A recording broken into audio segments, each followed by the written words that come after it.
असं कसं काय होऊ शकतो? एखादा व्यक्ती चालत असेल, मी म्हटलं की अमुक अमुक व्यक्ती चालतो आणि परत मी म्हटलं की नाही नाही तो चालत नाही, नाही नाही चालतो, नाही नाही चालत नाही तो, असं कसं काय होऊ शकतं? एकदा चालतो आणि परत नाही चालत, असं कसं काय होऊ शकतं? होऊ शकतं का हो? तुम्ही सांगा बरं. नाही होऊ शकत. मी तर कसं काय असं म्हटलेलं आहे? तो व्यक्ती चालतो पण आणि चालत पण नाही, असं एकही वस्तू या जगात असू शकत नाही. पण ही आहे, त्याचंच नाव परमेश्वर आहे. अलग लक्षात, त्याचंच नाव भगवंत आहे. एकमेवाद्वितीय, दुसरा नाही. एकच व्यक्ती आहे जो असा करू शकतो. म्हणूनच तो भगवंत आहे आणि भगवंत म्हणूनच एक आहे. दुसरं त्याच्यासारखं कोणी कसं काय शक्य आहे? तो दूर पण आहे म्हणतात आणि जवळ पण आहे म्हणतात, आत पण आहे म्हणतात, बाहेर पण आहे. इतो नरसिंह परतो नरसिंह, यतो यतो यामी ततो नरसिंह, बहिर्नरसिंहो हृदये नरसिंहो, नरसिंहमधिं शरणं प्रपदे. आत नरसिंह, बाहेर नरसिंह, याचा अर्थ असा आहे, समजलं का? बहिर्नरसिंह हृदये नरसिंह, त्या खांबात नरसिंह, माझ्या हृदयात नरसिंह, वरती नरसिंह, खाली नरसिंह. लक्षात आलं का तुमच्या? सर्वत्र नरसिंह नरसिंह नरसिंह प्रल्हाद महाराजांना दिसलं. ते या श्लोकाचा अर्थ आहे की भगवंत सर्वत्र आहेत. हाक मारून बघा तरी खरं, हाक मारा, भगवंत प्रकट होणार. कुठे नाही आहेत भगवंत? भगवंत सर्वत्र आहेत. कुठल्याही कशातही भगवंत नाही असं स्थानच नाही. मी पूर्ण सांगितले की पूर्ण सृष्टीच भगवंत स्वरूप आहे. ही सृष्टी भगवंताच्या शरीरामध्ये आहे. हे डोंगर वगैरे मोठे मोठे कुठं आहेत? हे ब्रह्मांड, ही पृथ्वी कुठं आहे? ॲक्च्युली भगवंताचं जे विराट स्वरूप आहे मोठं, त्याच्या आतमध्ये आहे सगळं. हे भगवंताच्या शरीरामध्ये ज्या नसा आहेत ना, ह्या नद्या आहेत, नद्या, असं वर्णन आहे त्या विराट रूपाचं. भगवंताचं जे वक्षस्थळ आहे, भगवंताची छाती आहे, ते डोंगर आहेत, हिमालय आहे, हिमालय, असं वर्णन आहे शास्त्रामध्ये. हे भगवंताचं एक स्वरूप आहे. सगळंच भगवंतमय आहे. या जगात भगवंताला सोडून वेगळं काहीच नाही मित्रांनो. आणि म्हणून या ठिकाणी म्हणलेलं आहे, भगवंत चालतात पण आणि चालत पण नाहीत. असं कसं काय होऊ शकतं? हो, होऊ शकतं. भगवंत काही करू शकतात. म्हणजेच आता डिटेलमध्ये अर्थ आज आपण पाहणार आहे. भगवंत दूर पण आहेत आणि निकट पण आहेत. हे आधी पाहूया. भगवंत बघा, द्वारकेमध्ये बसले होते. हस्तिनापूरमध्ये द्रौपदीचं वस्त्रहरण चालू आहे. म्हणजे भगवंत कुठे आहेत? दूर आहेत की नाही? दूर पण आहेत. पण ज्यावेळेला हाक मारली त्यावेळेला भगवंत तिथंच होते. म्हणजे जवळ पण आहेत. आलं का लक्षात तुमच्या? द्रौपदीच्या जवळच आहेत भगवंत. आणि भगवंत प्रत्येक वस्तूमध्ये तर आहेतच आहेत. पण सर्वात जवळची वस्तू कोणती जिकडे भगवंत राहतात? चीर के देखो, हनुमान. हनुमान महाराजांना जेव्हा विचारलं की राम, भगवंतांवर तुमचं एवढं प्रेम आहे, तुम्ही सर्वत्र भगवंताला पाहता, मग तुमच्या हृदयात भगवंत आहेत का? तेव्हा प्रभू रामचंद्र आणि सीतामाता पुढंच बसले होते. किती अंतर असेल? साधारणपणे समजू, एक 10 फूट आहे असं समजू, ठीक आहे. इथे हनुमान बसलेले आहेत, 10 फुटावरती राम बसलेले आहेत. पण बहिर्नरसिंह, पुढं काय? हृदय नरसिंह. हनुमंतांना सांगितलं तर त्यांनी छाती फाडली, अशी फाडली की परत ते आतमध्ये पण राम दिसले. मग कुठले राम जवळ आहेत? ते की हे इथले हृदयातले? म्हणून इथं काय म्हटलंय?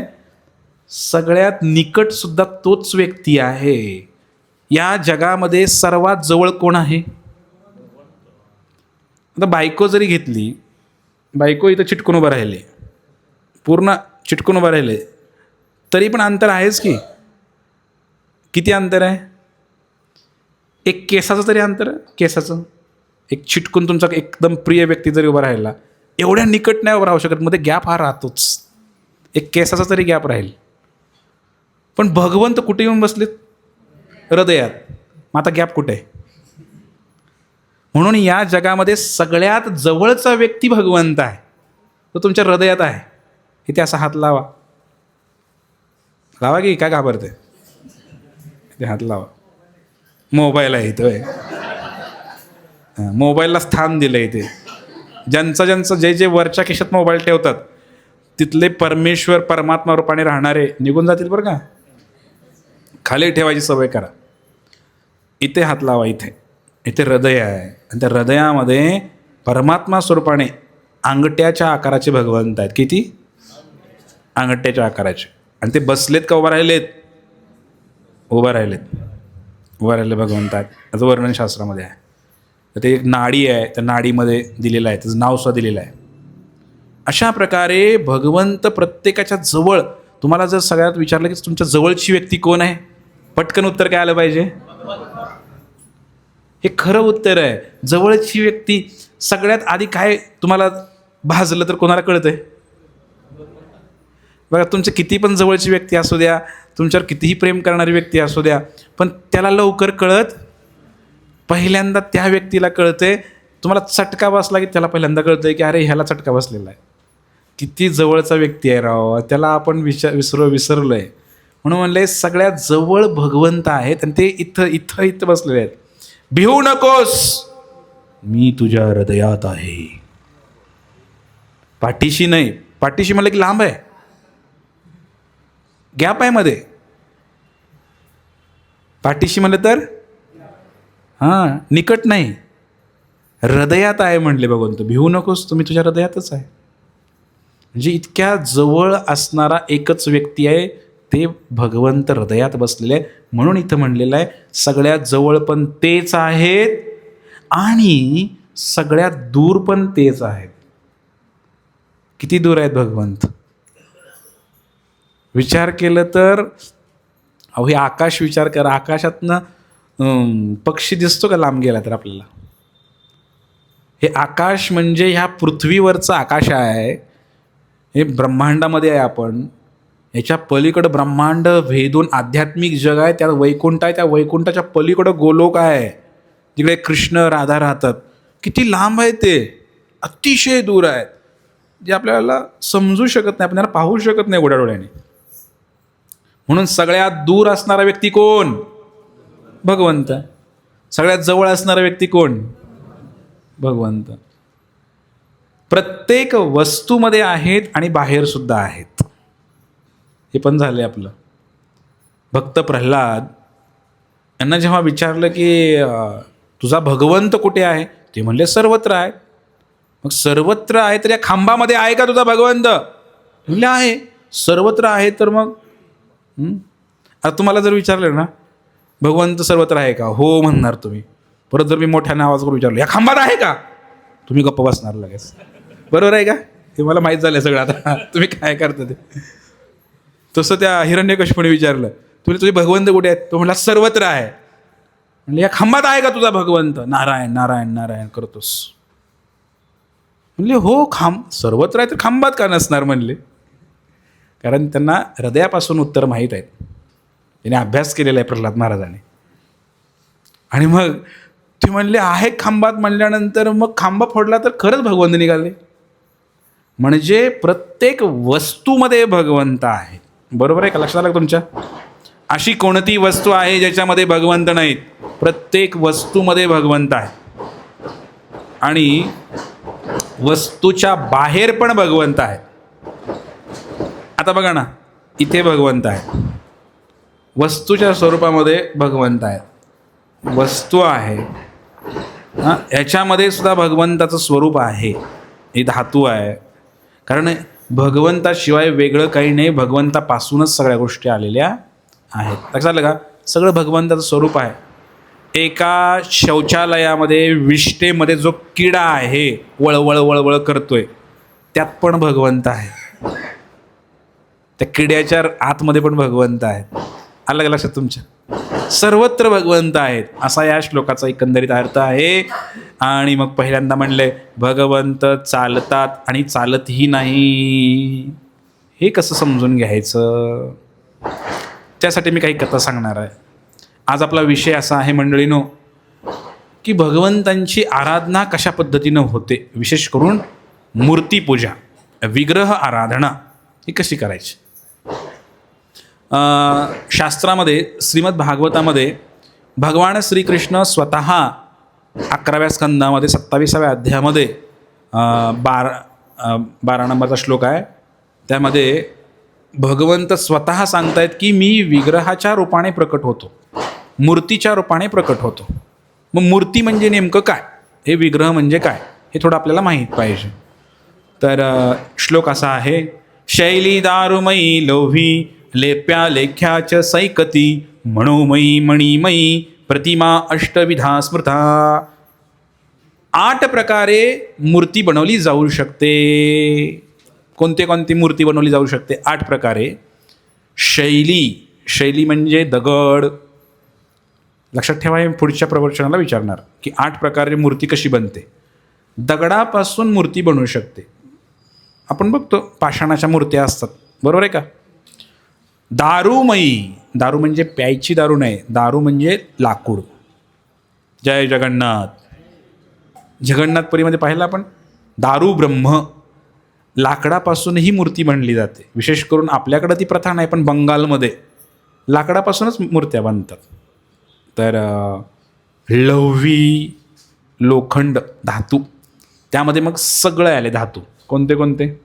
पितळ, सोनं, चांदी, तांब, लोखंड आणि अजून काही धातू. लेप्या म्हणजे माती. मातीची मूर्ती गणपतीची बनवतो की नाही आपण, शाडू मातीची मूर्ती. चंदनाच्या लेपापासून पण मूर्ती बनवली जाते, असं लेप करून त्याची मूर्ती बनवली जाते. त्यानंतर लेख्या म्हणजे रंगविलेली, म्हणजे पोस्टर, चित्र. हे जे चित्र तुम्हाला दिसत आहेत इकडे लावलेली सगळी, हे चित्र पण भगवंताचं स्वरूप आहे बरं का. हे पण भगवंताचा एक रूप आहे. 8 रूपापैकी एक सांगतोय मी. त्यानंतर सांगितलंय सैकती म्हणजे वाळूपासून पण मूर्ती बनवली जाते. तुम्ही नीरा नरसिंहपूरला गेलाय का कधी? नीरा नरसिंहपूर इथे आहे, अकलूजच्या जवळ संगम नावाचं ठिकाण आहे, नीरा नरसिंहपूर आहे. तिथली जी मूर्ती आहे ते विग्रह आहेत भगवान नरसिंहाचे आहेत. आणि हे विग्रह वाळूपासून बनवलेले आहेत. आणि कुणी बनवलेत असं मानलं जातं, भक्त प्रल्हाद, त्यांनी नीरा आणि भीमेची वाळूपासून ती नरसिंह भगवंताची मूर्ती त्यांनी स्वतःच्या हाताने बनवली खेळता आणि ते स्थापना झालेली आहे तिकडे, असं मान्यता आहे. म्हणजे वाळूपासून ही मूर्ती बनवली जाऊ शकते. आणि दुसरं आहे मनोमयी. एखाद्याने मनामध्येच कल्पना करून मूर्ती बनवली जाऊ शकते. एखाद्याकडे पैसा नाही आहे, मूर्ती विकत घेऊ शकत नाही किंवा बनवू पण शकत नाही, काही परिस्थिती बेकार आहे, काही कंडिशन अशी आली की आता काय पूजा अर्चनाच करता येत नाही, तर मनातल्या मनामध्ये पूजा केली जाते. विग्रहाचं स्वरूप तयार केलं जातं मनामध्ये आणि मग त्याची पूजा केली जाते. अलग लक्षात सर्वांच्या. त्याला काय म्हणायचं? मनोमयी मूर्ती. आणि दुसरं आहे मणिमयी. मणी म्हणजे मणी मग कशाचा पण असू शकतो. मणी म्हणजे मोत्यांपासून, हिरे, मोती, माणी, पाचू अशी वेगळी रत्न असतात. या रत्नापासून सुद्धा भगवंताची मूर्ती बनवली जाऊ शकते. आता आजकाल कोणी बनवत नाही, कारण हे एवढं परवडत. जास्तीत जास्त सोन्याची मूर्ती, हिऱ्याची किंवा मोत्याची मूर्ती बनवत नाही कोणी. आणि प्रतिमा अष्टविधा स्मृता. 8 झाले का हो? 8 झाले, 9 झाले का? 8 झाले. तर अशा प्रकारे सांगितले की मणिमयी म्हणजे मण्यापासून. नाही 9 कसे झाले? पहिलं दगड, दुसरं लाकूड, तिसरं धातू, चौथं माती, पाचवं वाळू. चंदन नाही, चंदन आणि माती एकच सांगितलं मी. माती आणि चंदन एकच.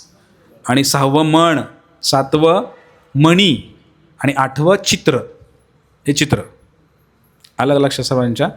8 प्रकारे मूर्ती बनू शकते कोणतीही, आणि त्याचीच बनली पाहिजे.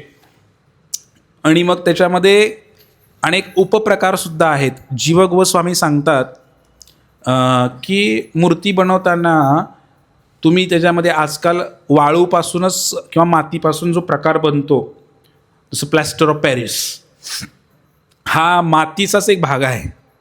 म्हणजे मातीलाच ते कन्व्हर्ट केलेलं आहे, प्लॅस्टर ऑफ पॅरिस. जसं पंढरपूरला विठ्ठल रुक्मिणीच्या काळ्या मूर्त्या मिळतात की नाही, तर त्या प्लॅस्टर ऑफ पॅरिसच्याच असतात बऱ्यापैकी. ते फायबर कसं तयार होतं, हे मातीपासूनच पुढची एक स्टेज आहे. लक्षात आहे का, प्रक्रिया करून एक फायबर ते पदार्थ बनवला जातो. पण मूळ घटक हा काय आहे, मातीचा आहे, लक्षात घ्या. म्हणून जीवगोस्वामी म्हणतात की तुम्ही फायबरची वगैरे ही मूर्ती आहे, पण त्याची स्थापना नाही करू शकत. स्थापना करायची असेल मूर्तीची तर हे 8 गोष्टी पाहिजेत. कोणत्या कोणत्या मी सांगितले की नाही, दगड, वाळू, लाकूड, हे सगळं जे काय आहे याच्यापासूनच मूर्ती बनते. आणि त्याच्यामध्ये 2 प्रकार पुन्हा, एक असते चल मूर्ती, एक असते अचल मूर्ती. म्हणजे मूर्ती हलवू पण शकतो, त्याला म्हणायचं चल, आणि मूर्ती हलवायची नाही, त्याला म्हणायचं अचल. जसं तुम्ही जर आपल्या हरे कृष्ण मंदिरांमध्ये बघितलं असेल, एक मार्बलची मूर्ती असते, ती अचल असते, ती हलते का जाग्यानं. पण खाली छोटी मूर्ती असते पितळेची, त्याला उत्सव मूर्ती म्हणतात. मग त्याला म्हणतात चल विग्रह. त्यांना काय करतात, डोक्यावर घेतात, कधी कधी फेरी मारला गावातनं आणतात, दिंडीमध्ये आणतात, कधी कधी गौरनीताईची मूर्ती असते की नाही अशी, तर ते डोक्यावर घेऊन पण येतात तिकडे. म्हणजे त्यांना म्हणायचं काय, म्हणायचं चल. चल म्हणजे चल, आमच्याबरोबर चल, कुठं पण चल, समजलं का. असे भगवंताची मूर्ती असते, त्याला तुम्ही हलवू शकता एका जागेनं दुसऱ्या जागेकडे. म्हणून आपल्या घरामध्ये आता मोठ्या मोठ्या मंदिरामध्ये मूर्तीची स्थापना केली जाते. तर मोठं शास्त्र आहे, आता वेळ संपला माझा. पण मला सांगायचं होतं की मूर्तीची स्थापना कशी होते थोडं लक्षात घ्या. मंदिरामध्ये जेव्हा मूर्ती स्थापन केली जाते तर काय काळजी घ्यायला पाहिजे की जर तुम्ही एखादी दगडापासून बनवलेली मूर्ती आणली आणि स्थापना केली तर तिथं रोज पूजापाठ व्हायला पाहिजे. रोज भगवंतांचं तिथं काहीतरी सेवा व्हायला पाहिजे, आरती व्हायला पाहिजे, तरच ते योग्य आहे. पण बऱ्याच आपल्या, विशेष करून आता बाहेरचं एवढं काही माहीत नाही आहे, बाहेर पण महाराष्ट्रात प्रमाण जास्त आहे की मंदिरं एवढी झालेली आहेत. आपल्याकडे किती मंदिर आहे, प्रत्येक गावामध्ये मारुतीचं मंदिर असतं, हनुमानचं मंदिर असतं, विठ्ठलाचं मंदिर असतं. पण तिकडं कोणी जात, काही लोक जातात ज्यांना पत्त्याचा डाव खेळायचा आहे, ज्यांना दारू पेल्यानंतर जागा चांगली पाहिजे, आरामात कोणी उठवणार नाही. आणि काही कुत्रे पण असतात गावठी, त्यांना पण जागा लागते थोडीशी झोपायला, तर अशा लोकांसाठी ते मंदिर असतं. तर बऱ्याच ठिकाणी मी पाहिलं की येतात लोक आणि मग कधीतरी एकादशीला, अमावस्या पौर्णिमेला येतात पेढा घेऊन. कुणाला काय मुलगा झाला वगैरे, किंवा काही कुणाला लग्न ठरलं किंवा काय झालं तर मग काहीतरी आणायचा पेढा वगैरे आणि ठोसायचा त्या नाकामध्ये देवाच्या. कानात, तोंडात, नाकात पेढा घालायचा असा आणि जायचं. मग थोड्या वेळानं काय होतं, मुंगळे येतात आणि देवाच्या नाकात, तोंडात जातात ते सगळे. बरोबर आहे का. मग हे काय आहे, बऱ्याच ठिकाणी मी जातो आणि मला पण बऱ्याच ठिकाणी आता म्हणतात की कळस बसवायला ब्रह्मचारी लागतो, म्हणून मला पण भरपूर बोलवतात, पण मी जात नाही. पापाचं भागीदारी कोणी व्हायचं. कारण ते मंदिरं कशी असतात, लोकांना मंदिर बांधायची लय हौस आहे. ते काय करतात, मंदिरं बांधतात, पुढारी असतात गावातले, काय थोडेसे पुढं करणारे लोक असतात, पैसा पण असतोय, पुढारपण करून घ्यायचं, मंदिर बांधायचं, विठ्ठलाचं बांधायचं, मारुतीचं बांधायचं, गावात कळस मोठा कार्यक्रम करायचा, लाखो रुपये घालवायचे. पण नंतर तो पण येत नाही, तो कोणाची सेवा पण लावत नाही की बाबा रोज पूजा अर्चना होऊ द्या, तिकडं एखादा पुजारी ठेवा, पेमेंटवर ठेवा, पण ठेवा. मग त्याचं काय तर भोग लावला पाहिजे देवाला, असं काही नाही. त्यांना माहितीच नसतं शास्त्र काय. पण त्या विठ्ठलाच्या मंदिरामध्ये कुत्रे येत आहेत, बाकीचे लोक येत आहेत, बरेच काय गर्दी करतात. पण ज्याने ती मूर्ती स्थापन केली त्याला ते एकतर त्या मूर्तीमध्ये प्राणी येत नाही, आणि आला तरी ती काही राहत नाही आणि तिथं त्याचं पाप पण लागतं, की तुम्ही ती विग्रहाची विटंबना केल्याचं पाप लागतं. म्हणून मूर्ती स्थापन करताना दोन प्रकार, एक चल, एक अचल. आपल्या घरात जे असतात, घरामध्ये चल, घरामध्ये तुम्ही फायबर, माती असं कुठलीही मूर्ती तुम्ही ठेवू शकता, त्याला उचलून दुसरीकडं ठेवू शकता. आणि जे मूर्ती आपण मंदिरात स्थापन करणार, तर एकदा स्थापन केलेली मूर्ती हलवायची नसते कसल्याही परिस्थितीमध्ये, कारण साक्षात भगवंतच असतात त्या मूर्तीमध्ये, असं शास्त्राचं म्हणणं आहे. आता तुम्ही मांडलं तरच ते आहे, शास्त्राचं तर म्हणणं आहे. तुम्ही जर मांडलं नाही तर तुम्ही नास्तिक, तुम्ही मांडलं तर मग तुम्ही आस्तिक. मग त्या मूर्तीमध्ये भगवंत येतात, लक्षात ठेवा. आणि परत त्याला हलवायचे नाही, पण त्याची सेवा पण करायची. मंदिरामधल्या मूर्तीची सेवा केली पाहिजे, अन्यथा आपल्याला अपराध लागेल मूर्तीचा. म्हणून दोन प्रकार. मग हलवायची नाही. मी एक कथा तुम्हाला सांगतो, की भगवंत जिथे असतात, जी स्थापना केलेली दगडाची किंवा जे काय पितळेची मूर्ती असेल, तर पितळेच्या मूर्तीची पण स्थापना केली जाऊ शकते, असं काही नाही. आपल्याकडे दगडाची करतात, आता मार्बल आहे, ग्रॅनाईट, बरंच काही काही निघालं, त्यामुळे मूर्तीची स्थापना सुंदर केली जाते. किती जणांना वाटते की खरंच भगवंत त्या मूर्तीमध्ये येतात, म्हणजे मंदिर स्थापन केल्यावर येत असतील आतमध्ये? पण वाटते का असं येत असतील असं? हां, प्राणप्रतिष्ठा म्हणजे काय, की आव्हान केलं जातं मंत्राद्वारे. जे भगवंतांचे शुद्ध भक्त असतात तेच प्राणप्रतिष्ठा करतात. असं आपण जाऊन उगाच नुसतं बसवलं आणि काहीतरी केलं, त्याला काही अर्थ राहत नाही. विधी केला पाहिजे, थोडंसं भगवंताला प्रेमाने आव्हान केलं पाहिजे. सगळ्यात महत्त्वाचा भाव आहे, भाव, प्रेम. मग काय होतं, जेव्हा भगवंत जर त्या मूर्तीमध्ये प्रकट होत असतील, तर मग आता प्रकट झाले तर मग पूजा करायला पाहिजे ना, करायला पाहिजे की नाही पूजा? आपल्या गावात किती मंदिर आहेत जिकडं पुजारी आहे सांगा बरं, जो नित्य नेमाने जातो. हां, आणि पेमेंटवर ठेवताना सुद्धा विचार करा की तो पुजारी मांसाहार करणारा नसावा. काही गावामध्ये पुजारी ठेवलेत, मी बघितलं पेमेंटवर, ते मांसाहारी आहेत, पण जाऊन भगवंताची पूजा करतात तिकडे जाऊन. कसं करायचं? म्हणजे लोकांना काहीच पडलेलं नाही याचं. म्हणून माहीत नसेल तर आपण शांत बसलं पाहिजे. एक कथा मी सांगतो, चैतन्य चरितामृतमध्ये ही कथा येते. चैतन्य महाप्रभू, गौरांग महाप्रभू, तर 2 हात वर केलेले आहेत, त्यांची चर्चा चालूच आहे गेल्या 2 आठवड्यापासून आपली. यांची कथा मी तुम्हाला सांगतो. 500 वर्षापूर्वी हे पण होतं या धरातलावरती. गौरांग, नाही आला आवाज तुमचा. गौरांग, एकाचं नाव गौरांग, एकाचं नाव नित्यानंद. हे गौरांग आणि नित्यानंद हे दोघंजण काय, संन्यास घेतला. भगवंतांनी संन्यास घेतला, घर सोडलं आणि भगवंत निघाले, मायापूरमधून निघाले. निघाल्यानंतर भगवंतांना त्यांच्या भक्तांना चाहूल लागली. आणि मायापूरच्या शेजारी एक गाव आहे, त्याचं नाव आहे अंबिका कालना. काय नाव आहे? म्हणा, म्हणल्यानं तोंड शुद्ध होतं. अंबिका कालना. तोंडातनं जाऊ द्या, कानावरनं जाऊ द्या या जन्मामध्ये, पुढच्या जन्मामध्ये अजून माहिती होईल थोडं थोडं. तर हे अंबिका कालना नावाचं ठिकाण मायापूरच्या जवळ आहे. आणि तिकडे एक भक्त राहायचे, त्यांचं नाव होतं गौरीदास पंडित. काय नाव होतं? मग हे गौरीदास पंडित जे आहेत, हे गौरीदास पंडित तिथं राहायचे. हे कृष्ण लीलेमधले भगवंतांचे मित्र आहेत. हां, सुबल सखा. वृंदावनमध्ये भगवंताचा एक मित्र होता सुबल. काय नाव त्याचं?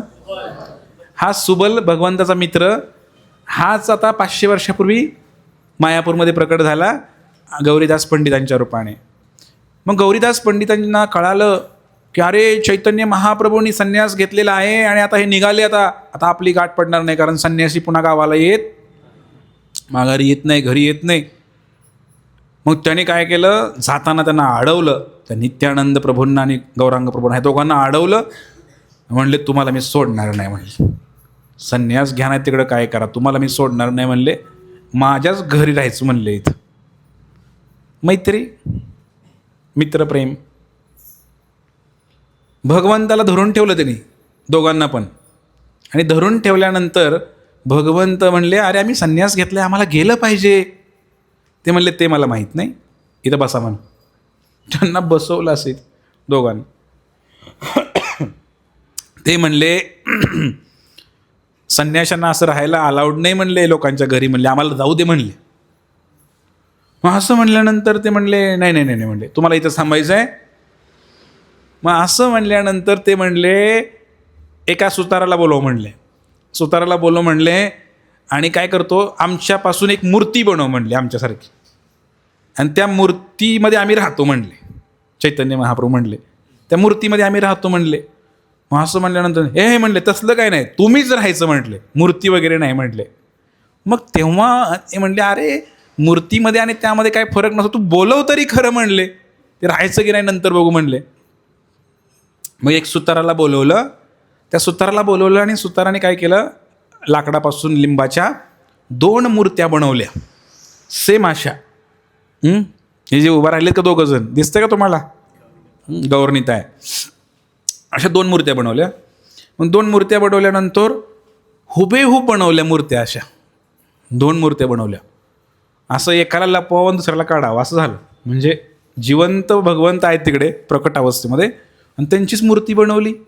मग मूर्ती बनवल्यानंतर ते म्हणले, ठीक आहे, भूक लागली म्हणले, आता भोग लावा म्हणले. भूक लागली म्हणजे जेवायला वाढ म्हणले. मग त्याने आणले 2च ताटं. गौरीदास पंडितांनी 2 ताटं करून आणले चांगले. जे भगवंत गौरनीताई बसलेले आहेत त्यांना ते म्हणले, अजून 2 ताटं. ते म्हणले, कुणाला? ते म्हणले, ह्या दोघांना. हे लाकडापासून बनवलेत ना मूर्ती 2, यांना जेवायला म्हणले. म्हणले, त्यांच्यात कुठं प्राण आहे म्हटले. ते नाही आहे म्हणले, प्राण आहे म्हणले, तू आण तर म्हणले. तर त्यांनी परत 2 ताटं आणले. टोटल किती झाली? 4 ताटं आणले त्यांनी जेवायला. मग हे जे प्रकट अवस्थेमधले चैतन्य महाप्रभू, नित्यानंद प्रभू त्या मूर्तीकडे गेले आणि त्यांनी आपली आपली मूर्ती घेऊन आले, आणि ती मूर्ती चालायला लागली. त्या मूर्त्या चालायला लागल्या आणि ते जिवंत झाले ह्यांच्यासारखेच दोघं पण, सेम टू सेम. जुडवा म्हणतो की नाही, पण तसं झालं. 2 गौरांग, 2 नित्यानंद, टोटल 4 झाले. आणि 4 बसले असे, चौघाच्या पुढे 4 ताट. आता मात्र प्रश्न पडला, ह्यातलं खरं कुठलं आणि खोटं कुठलं? जे मूर्तीतनं निघाले होते ते पण ह्यांच्यासारखे दिसायला लागले आता. पण नेमकं खरं कोण आणि खोटं कोण, हा प्रश्न त्या गौरीदास पंडितांना पडला. मग असं म्हटल्यानंतर ते प्रसाद घेतला त्याने. प्रसाद घेतल्यानंतर जे ओरिजिनल होते ते म्हणले, आता आम्हाला परवानगी द्या म्हणले, आता हे काय, हे मूर्त्या आहेत म्हणले इथं. मग पुन्हा ते जेवण झाल्यानंतर त्या मूर्त्या जाऊन बसल्या जागेला, असं मूर्ती बसले. आणि चैतन्य महाप्रभूंनी सांगितलं, आमच्यामध्ये आणि या मूर्तीमध्ये काही फरक नाही. तुम्ही दररोज जर भोग दाखवला तर ह्या मूर्त्या खातील म्हणे. तुम्ही यांनाच भोग दाखवा, आम्ही इथं राहतो, या मूर्तीच्या रूपाने आम्ही दोघं पण इथे राहतो असं सांगितलं. पण झालं काय, ते मानायला तयार नाहीत. ते म्हणे, तुम्हीच थांबा, मला जिवंत पाहिजे, तुम्ही पाहिजे म्हणे, मला मूर्ती नको म्हणे.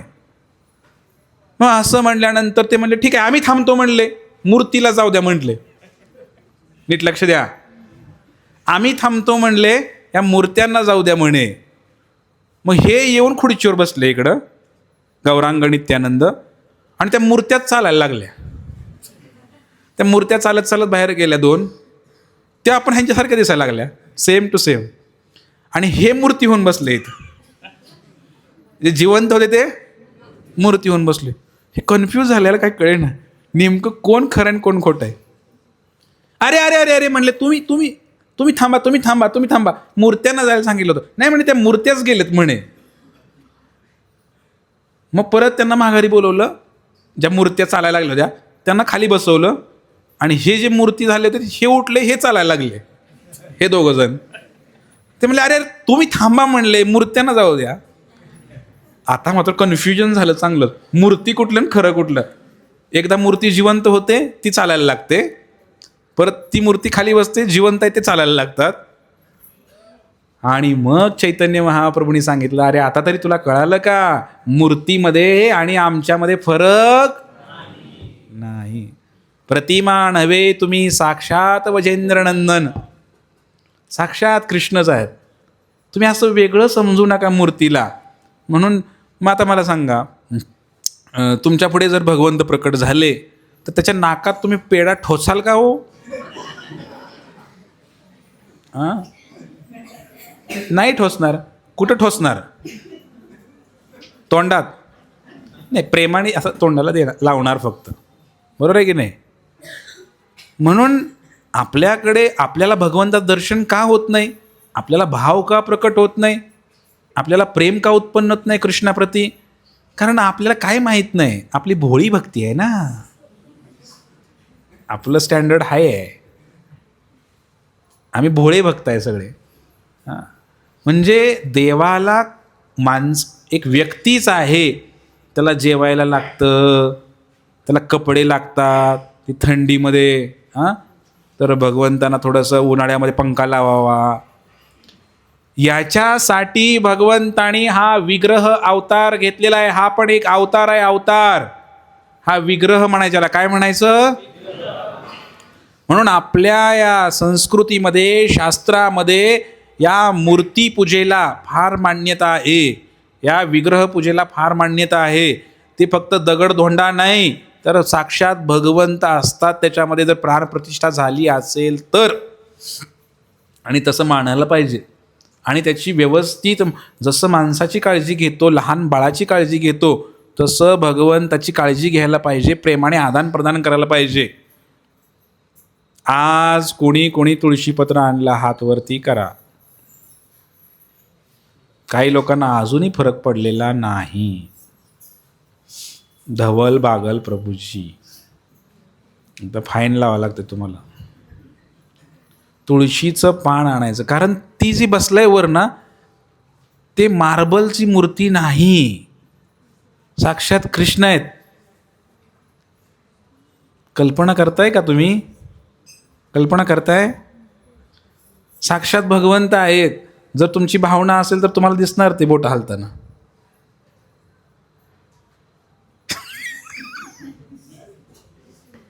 दिसत नाही तर समजायचं आपल्यात प्रॉब्लेम आहे.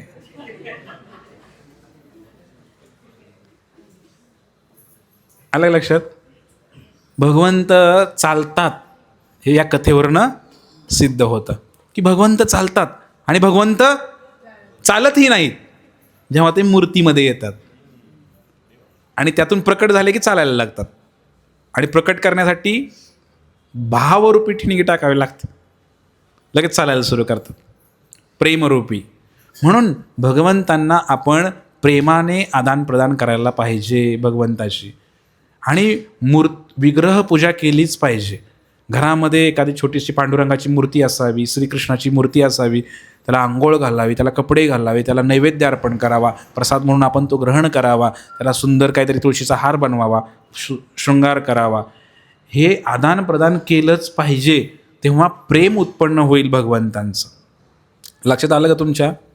तुम्ही कधी वृंदावनामध्ये मी गेलो, खरं तर या हरे कृष्ण आंदोलनामध्ये आल्यामुळं खरं हे सगळं कळायला लागलं बरं का. कारण हे प्रामाणिक परंपरेत आलं तरच कळणार आहे सगळं, तर नाहीतर काय कळणार नाही. मी वृंदावनामध्ये गेलो, म्हटलं ठीक आहे, मूर्तीला ठीक आहे. तुम्ही जर वृंदावनमध्ये गेला, त्यावरच्या भागामध्ये थंडी भरपूर असते, ते फोटोला सुद्धा स्वेटर घालतात.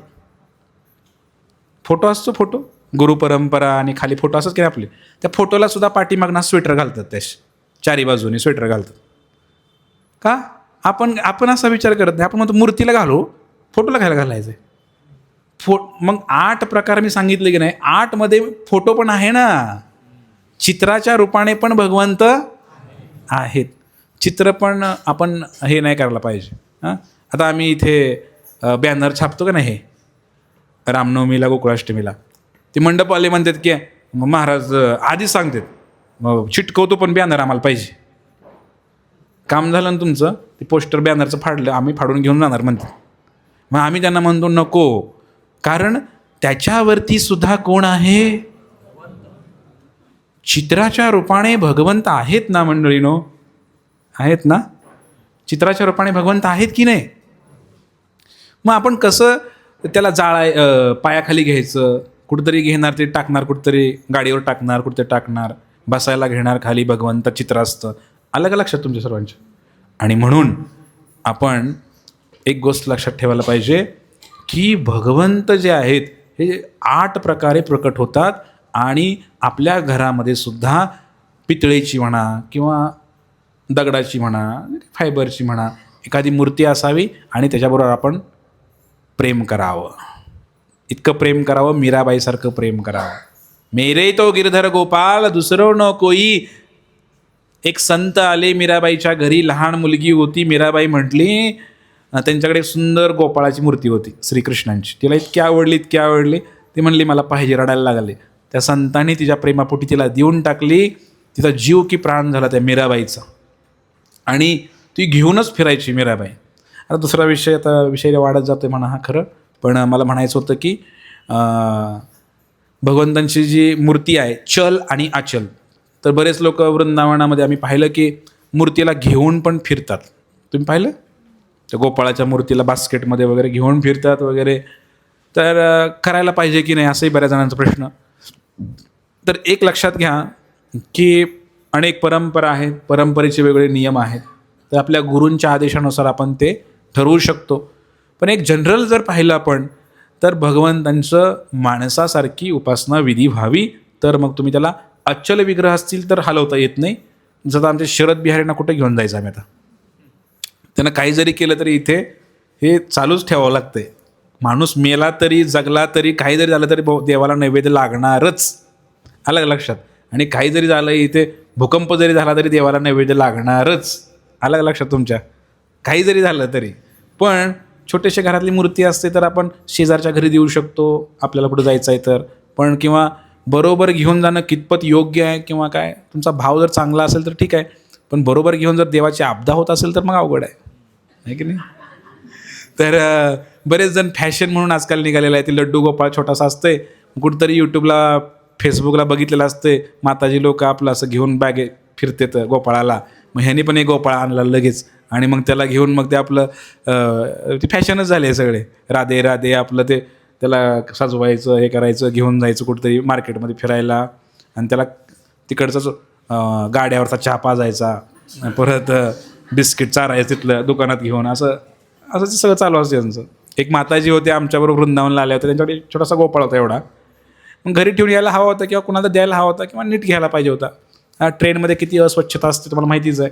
त्या माताजींनी काय केलं, सकाळी उठल्या, आमच्या शेजारी बसलेल्या, त्याने तो गोपाळ घेतला, जिथं आपण दात घासतो की नाही ट्रेनमध्ये, तिकडे न्यायला नळ चालू केला, नळाखाली चांगली आंघोळ घातली त्याला. आता अपराध होऊ शकतो माझ्याकडनं, कारण महान माताजी असतील त्या, त्यांचा भाव चांगला असेल. त्या नळाखाली आंघोळ घातली त्या ट्रेनमध्येच, आणि तिथं आणले, आणि ते चाय चाय चाय चाय चाय चाय चाय ते ट्रेनमध्ये फिरत नाहीत का लोक, त्यांच्याकडनं एक बिस्किट पुडा घेतला आणि ते बिस्किट त्याला गोपाळाला खाऊ घातलं. स्वतःसाठी तर आणलेलं आहे, प्रसाद आहे, डब्बा घरनं भरून आणला आहे, सगळं काही केलं आहे. पण त्या गोपाळाला तिथं आंघोळ घातली, तिथंच ते केलं आणि तिथंच त्याला केलं. आणि त्याला आता गोपाळाला काय करायचं, आता बॅगेत ठेवायला पाहिजे होतं व्यवस्था आतमध्ये. तर म्हणले नाही नाही, गोपाळाला कसं आपण बाहेर बसलो म्हणले, आणि त्या गोपाळाला स्वतःच त्या ट्रेनमध्ये कपडे टाकून त्यावर हातरले, त्यावर ठेवले, त्याला बसवले. सगळे जाता येतात लोक तिकडं, सगळं घाण अस्वच्छता आहे, तर आपदा होते की नाही. तर असं काय, एक भावना आपली कशी आहे त्याच्यावर अवलंबून आहे सगळ्या गोष्टी. न्या किंवा न न्या तुमचा विषय, पण व्यवस्थित पद्धतीनं भगवंताची सेवा होली पाहिजे, कारण त्या मूर्तीची पूजा केलीच पाहिजे. बऱ्याच घरामध्ये असं आहे की महिला मंडळ पूजा करते आणि पुरुषांना पूजा नसते का?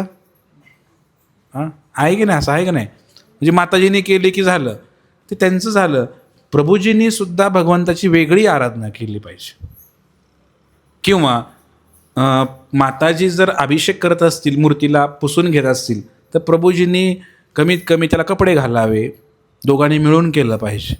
असं नाही चालणार की मग ते भोग लावायचं, ते घरात महिलांचंच काम किंवा मूर्तीपूजा करायचं भगवंताचं, ते मग तुम्हाला प्रेम नाही उत्पन्न होणार. भगवंतांना आपलं करण्यासाठी पुरुषांनी सुद्धा घरामध्ये स्वतःचे पर्सनल विग्रह असावे, त्याची सेवा करावी, त्याला हार बनवायचा, तुळशीपत्र अर्पण करायचं, प्रणाम करायचा, नैवेद्य अर्पण करायचा. हे सगळं केल्यानंतर मग प्रेम उत्पन्न होतं आहे. भक्ती मार्गाचं ही व्याख्या आहे, लक्षात आलं का? म्हणून घरी केलं पाहिजे आपण सगळं, आणि स्वच्छतेनं शुद्धतेनं ते पुढचं नंतर ते आता काही सांगत नाही. खाली आसन घ्यावं बसायला, आंघोळच केलेली असावी, हां, आणि भगवंतांना ससा स्पर्श करू नये, स्वच्छ शुद्ध ठेवावं, असं करायचं. भोळा भाव प्रकट करू नये. तर अशा प्रकारे, म्हणून मला सांगायचं होतं की विग्रह सेवा फार महत्त्वाची आहे. विग्रह बोलतात, विग्रह चालतात. तुकाराम महाराज आले की भगवंतांनी कमरेवरचे हात काढले आणि मिठी मारली त्यांना. पांडुरंगाने काय केलं? मिठी मारली तुकाराम महाराजांना. म्हणजे भगवंत हालतात की नाही? हालतात की नाही? तुम्ही गेल्यावर करतात का तसं? आम्ही जातच नाही म्हणाव. कुणी उभं राहायचं एवढ्या वेळ तिथं? आम्ही जातच नाही म्हणाव. अरे विठ्ठल हात काढणारच नाहीत कमरेवरचे. नामदेवाची खीर खाऊ शकतात. तर सुंदर कथा मी सांगितली होती, आज व्हिडिओ दाखवणार आहे. तर साक्षी गोपाळ, कुणी कुणी दर्शन केले साक्षी गोपाळाचा हात वरती करा. साक्षी गोपाळ हात वर करा की. जे जगन्नाथपुरीला माझ्याबरोबर आले होते त्यांनी केलेलं आहे. बरं झालं तेवढं आठवलं तुम्हाला. धन्यवाद. तर साक्षी गोपाळ, भगवंतांचं काय कथा सगळ्यांना माहिती आहे की भगवंत चालतात, हे वर्णन श्लोकात आले. म्हणून मी ती कथा सांगणार नाही आता, कारण वेळ संपलाय. पण तुम्हाला मी व्हिडिओमध्ये दाखवतो ती कथा, आणि कथा बघितल्यानंतर मी तुम्हाला प्रश्न विचारतो की नेमकं काय आहे त्या व्हिडिओमध्ये, तर तुम्हाला सांगता